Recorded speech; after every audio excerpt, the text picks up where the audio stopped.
when you write a letter that helps you process things. Part of Betty Ford's treatment protocol, they ask of all clients to write a letter to their chemical. When I found mine, it was quite interesting. This is to the chemical heroin and some of my other jealous, inferior wannabes.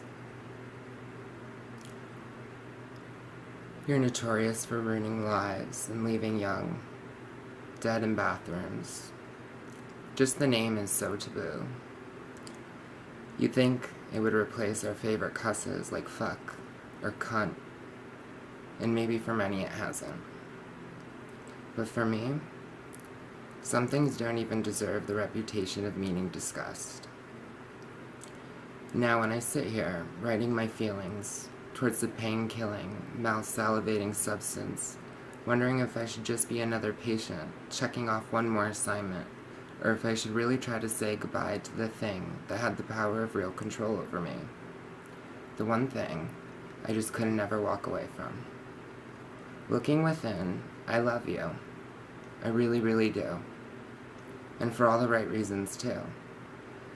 You gave me the power of an inseparable bond with the man that I found myself to love so dearly. You swim through my veins like a fish in the sea, diving to the bottom until you hit the treasure.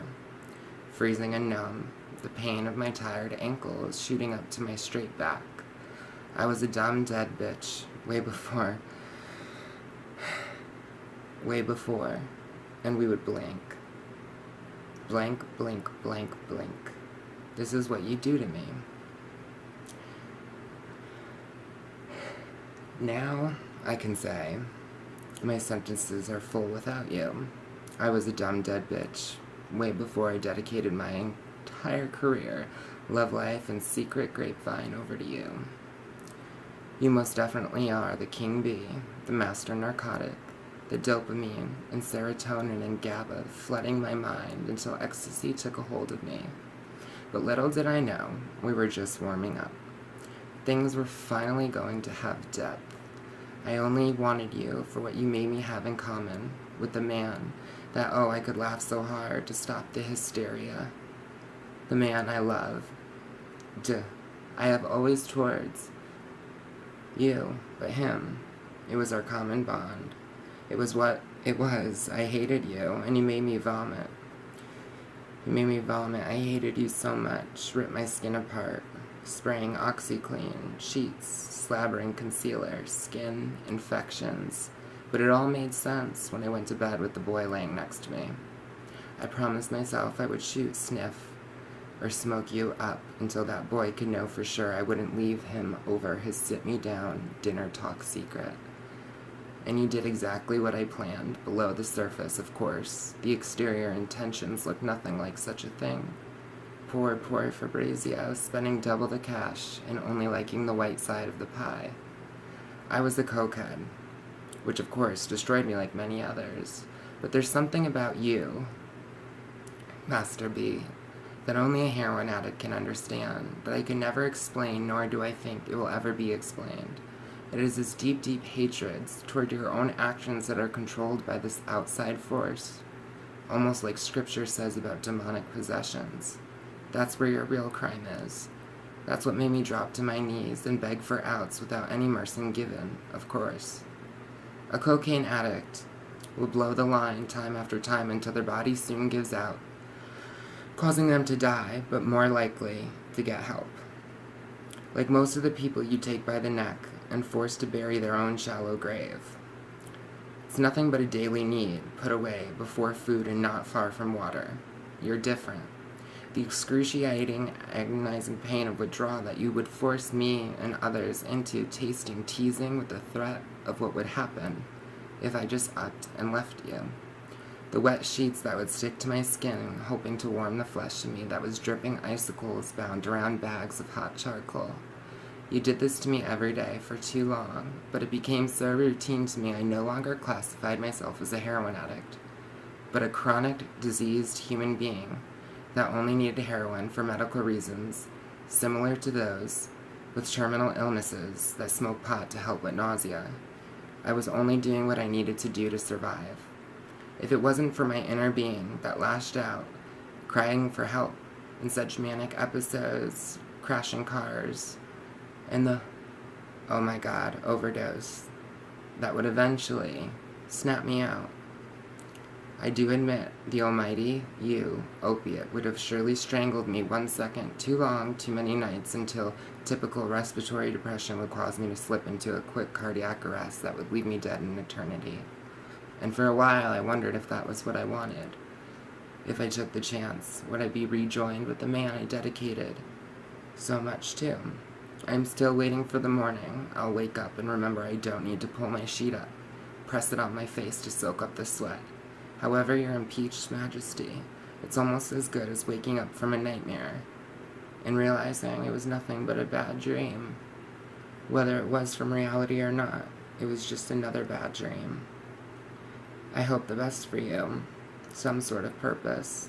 We all crave purpose. Mine, however, just doesn't involve you. Love, Fab.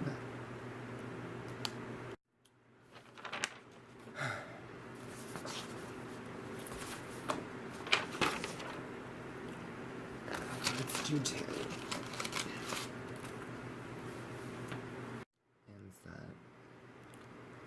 This is desperation covered in concealer.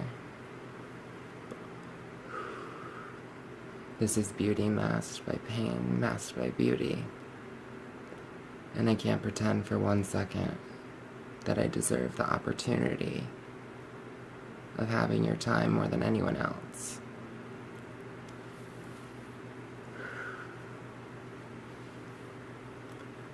I'm lost in space, looking for a fix.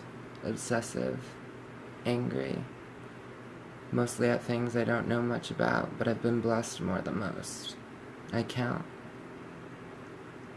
things over and over and over. Sometimes I'll take so much speed my fingertips go numb from putting makeup on. I moved to Minneapolis for treatment, of course. I was shooting up. I had no choice but to stay here, and that's what I had done. I ended up working for a club where I danced on the weekends and lied about doing it. Ultimately, my dream was to get back into the modeling industry. I even had over 1,000 photos to prove it. But now, I was dancing my slab of meat for the grotesque, making money to fuel my shopping addiction, my beauty addiction. I met the love of my life, again, but due to a series of unfortunate events, mostly biological, it caused him to suddenly disappear. I became manic. I became starving for starvation, and my makeup ability began to fail with my heart, my body, my health, and my faith. I have no idea who I am, and I have no idea where I will be in 10 years. So 2.5 hours can prove what I've done so far, but I cannot tell you where I'll be in 1 year, or even tomorrow. But when I sit in front of the mirror and I use the ability of changing my character, I become alive. I become beautiful. And though it's destruction in the most perfect of ways, I can't resist this behavior until I can see myself as being my own idol. I believe in God, out loud, because I don't want to be sent to hell, for I know my boyfriend's above. In my heart, I know that nothing like heaven exists. I am too mathematically educated to understand faith.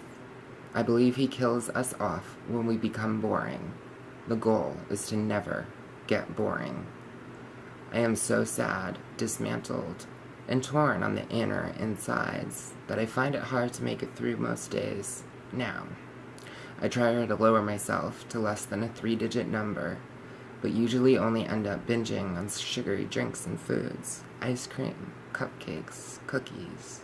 It's the most beautiful frosting, like my makeup. I plan on creating something is what I said.